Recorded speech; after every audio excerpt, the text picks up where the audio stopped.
নমস্কার, আমি সৃজা। আগামী 9 তারিখ 9 জুলাই শ্রম কোডের বিরুদ্ধে গোটা দেশব্যাপী সিটুর ডাকা ধর্মঘট রয়েছে শ্রমিকদের জন্য। আসুন আমরা সবাই মিলে এই ধর্মঘটকে সর্বাত্মকরণে সফল করি, কারণ আমরা সকলেই শ্রমিক, কোনো না কোনোভাবে আমরা শ্রম দিই। আর আমাদের এদেশের কেন্দ্রীয় সরকার, বিজেপির সরকার যে শ্রম কোড চালু করতে চাইছে তার সর্বাত্মকরণে শ্রমিক বিরোধী। আর সেই কারণের জন্যই সিটুর ডাকা এই ধর্মঘট, এবং এই ধর্মঘটকে আমাদের সকলকে সফল করে তুলতে হবে।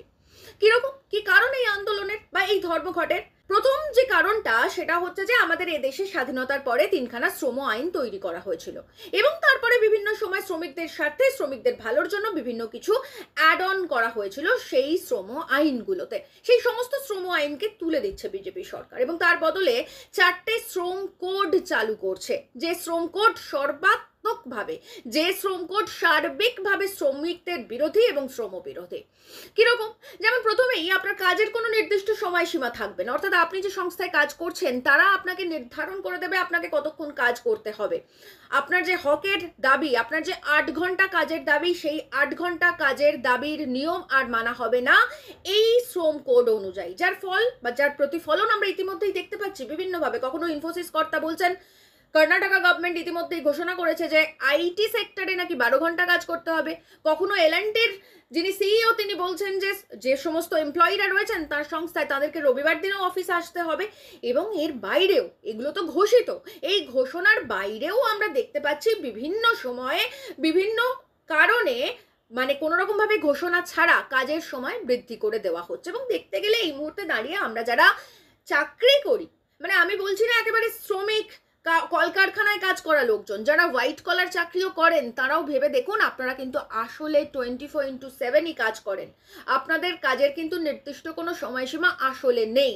তো এটা এখন যেটা হচ্ছে সেটা তো বেআইনিভাবে হচ্ছে, এটাকেই আইনগতভাবে শিলমোহর দিতে চাইছে মোদী সরকার, আর তার বিরুদ্ধে এই বন্ধ।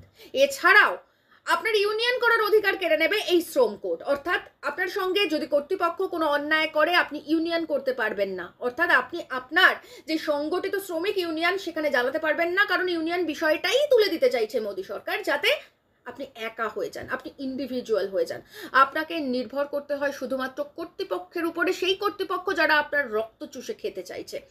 এবং তার থেকেও গুরুত্বপূর্ণ হচ্ছে আপনি তো ইউনিয়ন করতে পারবেনই না, তার সঙ্গে কর্তৃপক্ষ আপনাকে চাকরি ক্ষেত্রে স্থায়ীকরণ আর করবে না, অর্থাৎ আপনি একজন অস্থায়ী কর্মী। যখন মনে করবে কর্তৃপক্ষ সেই সময়ে আপনাকে ঘাড় ধরে বের করে দিতে পারে তার সংস্থা থেকে। তার জন্য আপনি একটা টু শব্দ পর্যন্ত করতে পারবেন না, কারণ সেই অধিকার, আপনার সেই ইউনিয়নের অধিকার কেড়ে নিচ্ছে মোদী সরকার।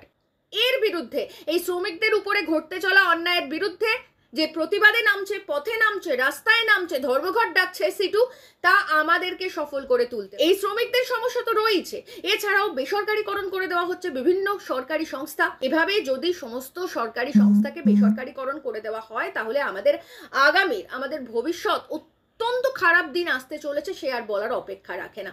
তাছাড়াও নির্দিষ্ট চাকরির দাবি, অস্বাভাবিক মূল্যবৃদ্ধি সহ এরকম বিভিন্ন ইস্যুতে আগামী 9 জুলাই যে বন্ধ রয়েছে সেটাকে আপনারা সর্বাত্মকরণে সফল করুন। এবং মাথায় রাখবেন যে যে মানুষটা, যে শ্রমিকটা কারখানায় লোহা পেটাচ্ছে, যে শ্রমিকটা রাস্তা কেটে জলের পাইপ বসাচ্ছে, তার সঙ্গে আপনি যখন এই এসি কিউবিকেলে বসে গরম কফির কাপে চুমুক দেন, তাদের সঙ্গে আপনার শ্রেণীগত কোনো ফারাক নেই। যা ফারাক রয়েছে সেটা অর্থনৈতিক ফারাক রয়েছে। আপনি 2 পয়সা বেশি ইনকাম করেন, ওরা একটু 2 পয়সা কম ইনকাম করে, কারণ আপনাদের শিক্ষাগত যোগ্যতার পার্থক্যের কারণে।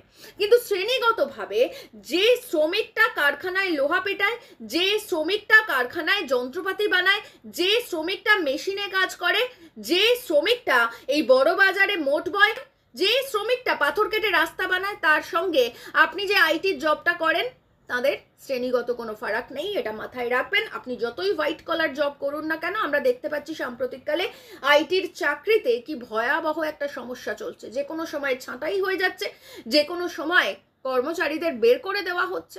এবং তার সঙ্গে আরও যেটা ভয়ঙ্কর একটা বিষয় চোখের সামনে উঠে আসছে, সেভাবেই হোক আইটির কর্মীরা তারা নিজেদের টার্গেট ফুলফিল করতে না পেরে জীবন দিয়ে দিচ্ছেন।